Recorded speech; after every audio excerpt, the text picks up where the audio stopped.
कहानी शुरू होती है उस सुबह से जब रिचर्ड, उसकी पत्नी मरिया और बेटा लियो यॉट पर जागे और समझ नहीं पाए कि रात में क्या हो गया। खुले समंदर पर तैर रही उनकी यॉट अब सूखी धरती पर खड़ी थी। पानी गायब, चारों तरफ बस फटी रेत और सन्नाटा, और यहीं से उनका डर शुरू हुआ। जितनी दूर नजर जाती थी बस धूल, मिट्टी और दरारें। रिचर्ड ने घबराने के बजाय कंपास और नक्शा उठाया और समझने की कोशिश की कि वो कहाँ है, लेकिन कंपास जड़ था, जैसे उसके अंदर जान ही न हो। न दिशा दिखी, न कोई हरकत। हवा में हल्की धूल घूम रही थी और जहां पानी की आवाज आती थी वहां अब सिर्फ गूंजती हुई खामोशी थी। तभी लियो उछलता कूदता आया और 2 बड़े केकड़े आगे कर दिए। उनके खोल पर नीले धब्बे चमक रहे थे। मरिया ने देखा तो उसका चेहरा फीका पड़ गया। वो जानती थी कि ऐसे केकड़े गहराई में रहते हैं, ऊपर कभी नहीं मिलते। इस बात ने उसकी रीढ़ में ठंड उतार दी कि अगर ये ऊपर मिले हैं तो नीचे तक पानी खत्म होगा। रिचर्ड चुपचाप यॉट पर चढ़ा, स्टोरेज खोला और बैटरी निकालकर टूटी तारें जोड़ने लगा। काफी देर बाद रेडियो जगा तो कमरे में फिर उम्मीद का एहसास हुआ। उसने रेस्क्यू चैनल घुमाया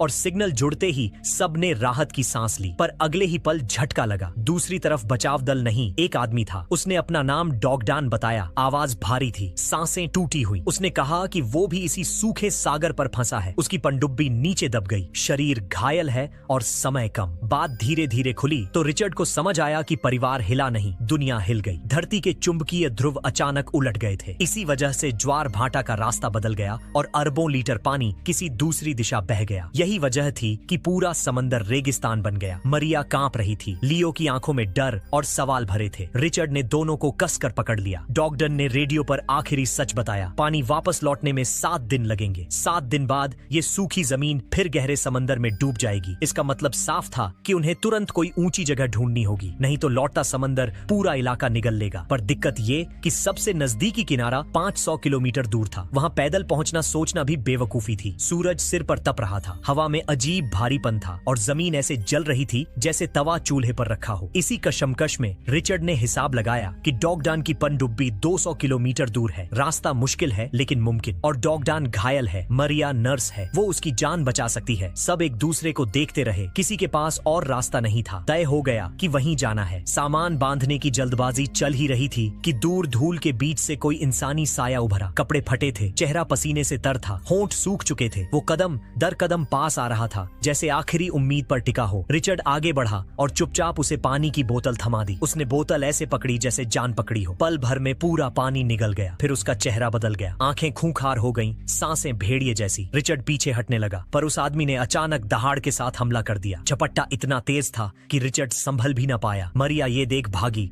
उसके चेहरे पर डर और गुस्सा एक साथ तैर रहे थे, लेकिन वो आदमी सुनने के लिए बना ही नहीं था। उसने नीचे गिरी भाला गन उठाई और एक झटके में रिचर्ड के पेट में उतार दी। मरिया वहीं जम गई, पूरा शरीर पत्थर। अगला ख्याल लियो और छोटी एमिली का आया और वो भागी, लेकिन वो आदमी भाला गन फेंकता हुआ उसके पीछे टूटा और उसके कांधे पर गहरी चोट मार दी। मरिया की चीख अंदर ही रह गई। किसी तरह छलांग लगाकर यॉट में घुसी, दरवाजा बंद किया और कुंडी चढ़ा दी। उसने बच्चों को पकड़कर स्टोरेज रूम के बक्सों में धकेला और खुद हाथ में छोटा फल काटने वाला चाकू कसकर पकड़ लिया। सांसें तेज थीं, अंदर हल्की अंधेरा। बाहर उस आदमी के कदमों की धाप सुनाई दे रही थी। कुछ पल बाद लोहे घिसने की आवाज आई। वो दरवाजा तोड़ने की पूरी ताकत लगा रहा था। पूरा दरवाजा कांप रहा था। आखिर जोरदार आवाज के साथ दरवाजा फट गया। लकड़ी और लोहे के टुकड़े उछलते हुए चारों तरफ बिखर गए। वह आदमी अंदर दाखिल हुआ। चाल धीमी थी मगर आंखें लाल और भूखी। कमरा पूरा उसकी सांसों से भारी लगने लगा। वह हर कोना उलट पुलट कर रहा था। सीटें खिसकी, अलमारी की चीजें जमीन पर गिरी, बक्से फट गए, फर्श खरोंचों से भर गया। यॉट की दीवारें उसकी हर हरकत पर चरमराईं। मरिया पीछे की ओर सटी खड़ी थी। सांस शरीर में घुसी ही नहीं लग रही थी। हाथ में चाकू पसीने से फिसल रहा था, पर उसकी पकड़ ढीली नहीं हुई। उसे मौका चाहिए था। आदमी कुछ कदम दूर था,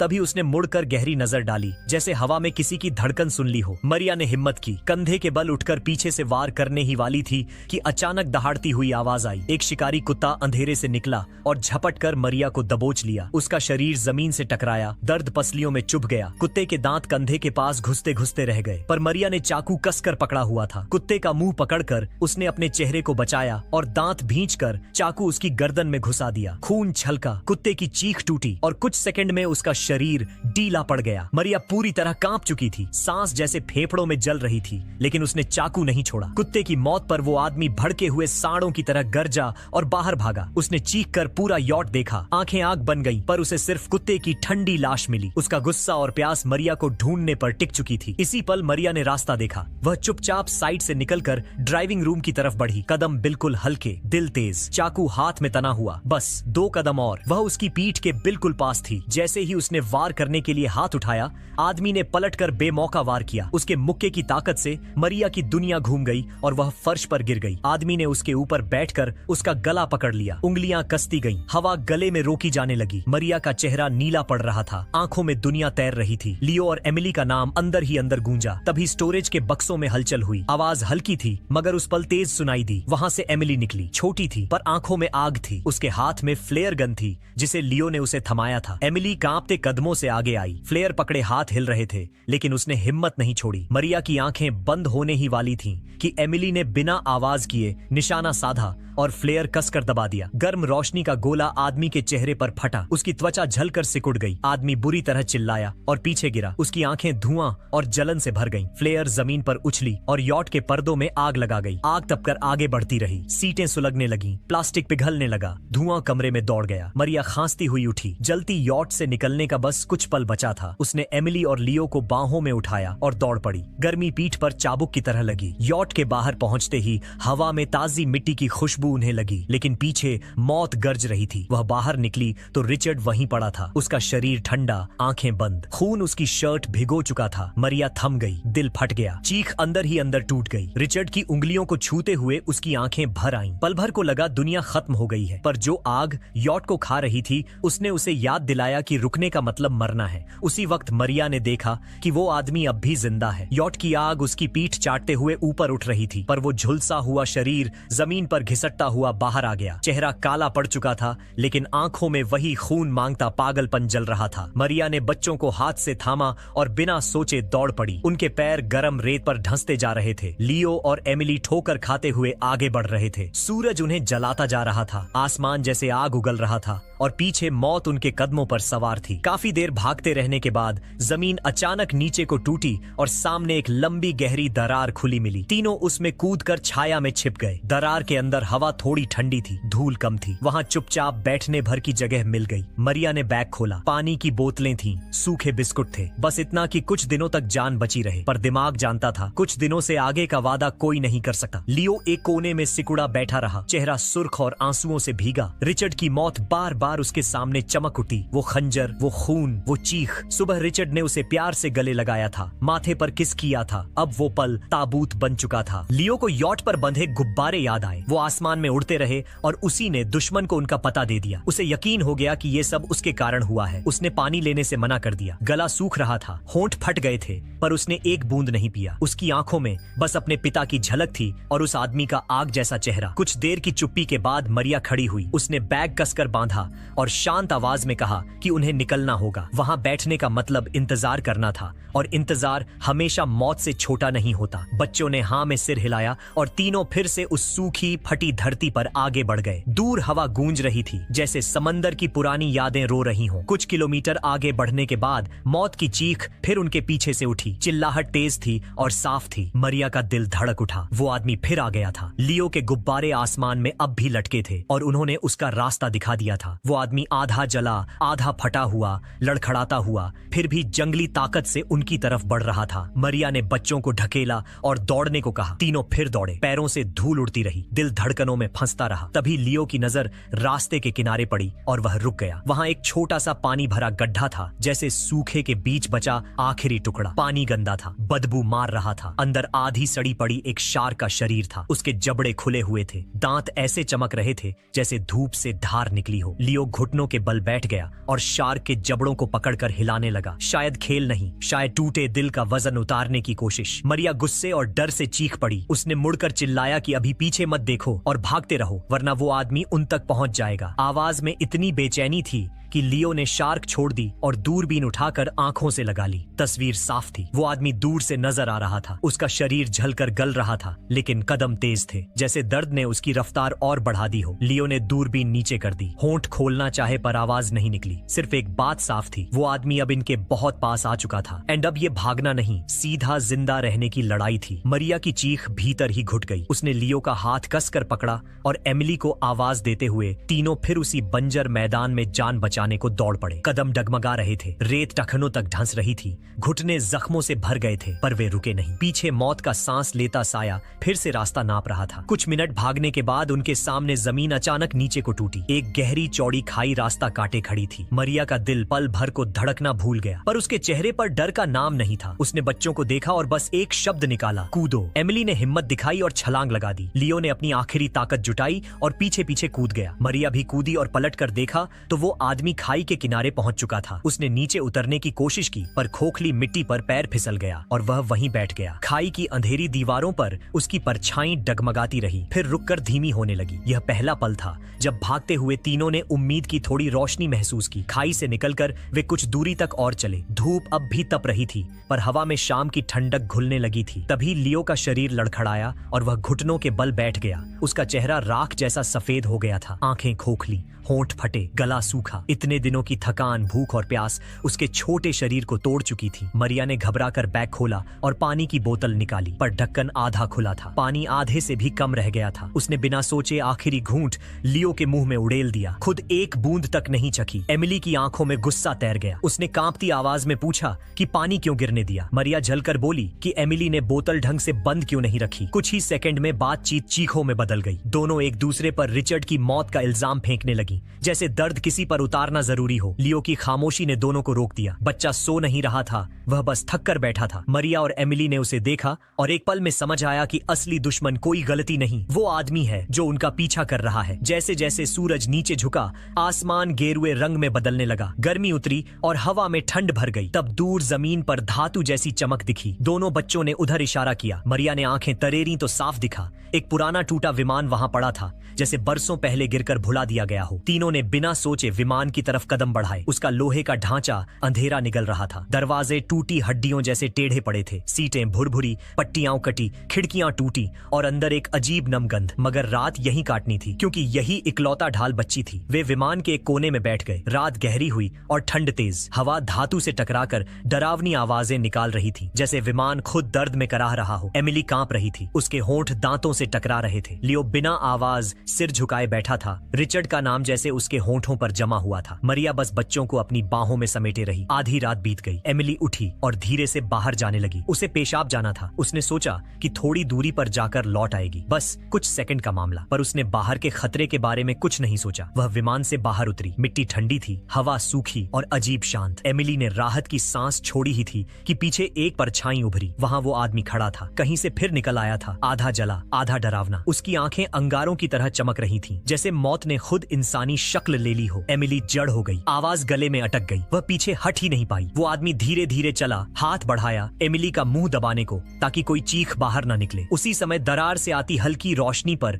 एक छाया उभरी, तेज, अचानक, बिना आवाज। मरिया उड़ती हुई आई और आदमी पर टूट पड़ी। उसकी आंखें अब डर से नहीं, गुस्से और दर्द से भरी थीं। उसने चाकू सीने पर गड़ाया, एक बार, फिर दूसरी बार, फिर तीसरी, फिर चौथी। आदमी चीखा, जमीन पर गिरा, हाथ पैर मारता रहा। मरिया का चेहरा पत्थर हो गया था। उसकी बाहें लगातार चाकू चलाती रहीं, तब तक जब तक धरती इतनी लाल न हो गई कि पहचानना मुश्किल पड़े कि खून जमीन पर बह रहा है या जमीन खुद खून है। एमिली ने दूर खड़े होकर देखा। उसे लगा हवा थम गई है, सब आवाजें खत्म हो गई हैं। बस मरिया की सांसें रह गईं, तेज, टूटी हुई और आखिर में बिल्कुल शांत। मरिया ने बच्चों की तरफ देखा। आंखों में आंसू थे, पर चेहरा मजबूत, जैसे वो कह रही हो, अब भागना नहीं, अब जीना है। मरिया ने सिर उठाया और देर तक देखा। दूर काले समुद्री किनारे पर कुछ हिलता डुलता दिखा। अंधेरे में एक बड़ा झुंड रेंगता हुआ आगे बढ़ रहा था, इतना विशाल कि आसमान छोटा पड़ जाए। मरिया समझ नहीं पा रही थी कि वो क्या है, मगर दिल ने बिना सोच बताए दिया, ये खतरा है, खौफनाक, मौत का साया। उसने एमिली को जोर से हिलाया,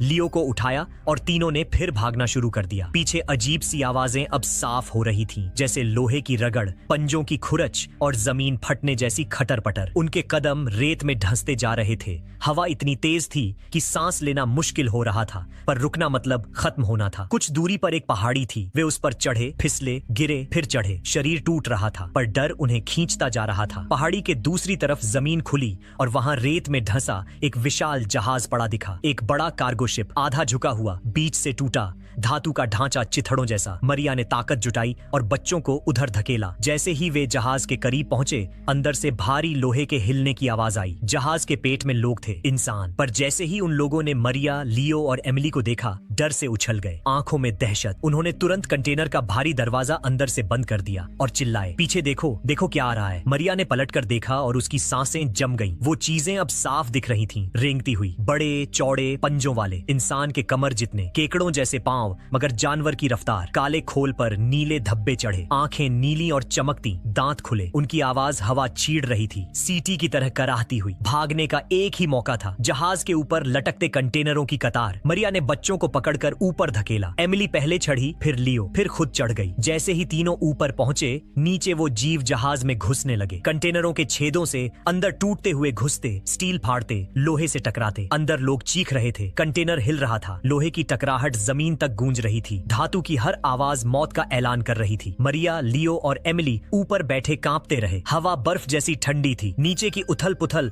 रात भर चलती रही और रात लंबी थी, बहुत लंबी। धीरे धीरे आवाजें कम होने लगीं। एक एक कर वे जीव वापस रेंगते चले गए। उनके भारी पैर रेत में घिसटते हुए दूर तक दिखाई दिए और फिर अंधेरे में समा गए। केवल सन्नाटा बाकी रह गया। मरिया ने बच्चों को नीचे उतारा। तीनों कंटेनर के किनारे रुककर सुने। चारों तरफ रात का खालीपन पसरा था, मगर हवा में कुछ बेचैनी थी। आसमान धूल से भरा था। रेत ऐसे उड़ रही थी जैसे पूरा माहौल समंदर की तह बन गया हो। उन्होंने कंटेनर में घुसकर दरवाजा भीतर से बंद कर दिया। अंदर अंधेरा और भारीपन था। बाहर रेत टकरा रही थी। आवाजें कंटेनर की दीवार पर चोट करती रही। टिक टिक टिक। लियो की सांसें भारी थीं। उसका कंधा गहरा फटा था। खून रिसकर कपड़ों को चिपका रहा था। एमिली उसकी गोद में सिर रखे बैठी कांप रही थी। मरिया ने खुद को शांत किया और लियो के पास बैठ गई। उसने उसके हाथ से शॉटगन ली, चुपचाप गोलियां बाहर निकाली, बारूद निकालकर कपड़े पर फैलाया। लियो तकलीफों से कराह रहा था। आंखों में आंसू थे, मगर वो किसी तरह खुद को संभाले था। मरिया का हाथ एक बार भी नहीं कांपा। वह लियो के घाव पर बारूद दबाने वाली थी। बाहर अंधेरे में फिर हल्की खड़खड़ाहट गूंजी, जैसे कोई रेत में रेंगता हुआ कंटेनर की ओर लौट रहा हो। हवा अब और ठंडी और भारी हो चुकी थी। बच्चे सो नहीं सकते थे। मरिया जानती थी अभी लड़ाई खत्म नहीं, बस थोड़ी देर को शांत हुई है। आदमी अब हिल नहीं रहा था। एमिली रोते रोते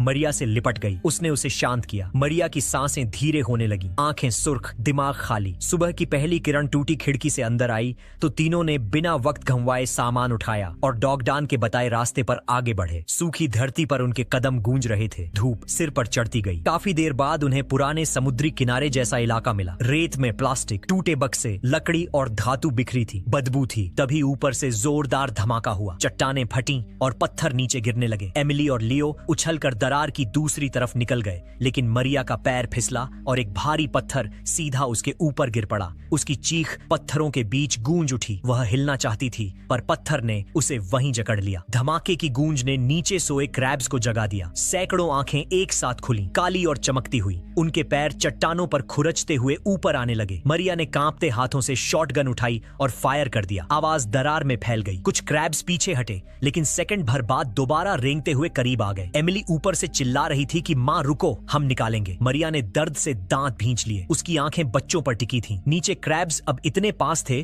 कि उनके पंजे हवा चीरते हुए सुनाई दे रहे थे। तीनों वहीं से भाग निकले। मरिया की टांग सूज चुकी थी। हर कदम पर दर्द चुभ रहा था, लेकिन सामने पनडुब्बी थी, बस कुछ 100 मीटर दूर। हवा में नम रेत उड़ती जा रही थी। पैरों में जलन थी, सांसें धौंकनी जैसी। पर उम्मीद सामने थी और वो उम्मीद भागने पर मजबूर कर रही थी। पनडुब्बी करीब आई तो उन्होंने डॉगडन को जमीन पर गिरा हुआ देखा। उसका चेहरा फीका, खून सूख कर काला हो चुका था। वो हाथ घसीटकर आगे बढ़ रहा था, मगर जान खत्म होने को थी। मरिया उसकी ओर झपटी, उसे उठाने लगी ही थी कि काली रेत फटी और नीचे से क्रैब्स उभरे। उन्होंने पल भर में डॉगडन के पैर पकड़ लिए और चीखते हुए उसे घसीट ले गए। उसकी चिल्लाहट धरती पर लकीर बनकर रह गई। मरिया ने उसे जाते देखा, लेकिन रुकने की गुंजाइश नहीं थी। क्रैब्स अब पनडुब्बी की ओर दौड़ रहे थे। मरिया ने बच्चों को धक्का दिया और तीनों भागकर दरवाजा तोड़कर अंदर घुस गए। दरवाजा बंद होते ही उनकी सांसें टूटने लगीं। दरार के बाहर पंजों की आवाज लगातार करीब आ रही थी। बाहर धातु पर टकराहट की आवाजें गूंज रही थीं। क्रैब्स पूरे ढांचे पर फैल चुके थे। पंजों की खुरच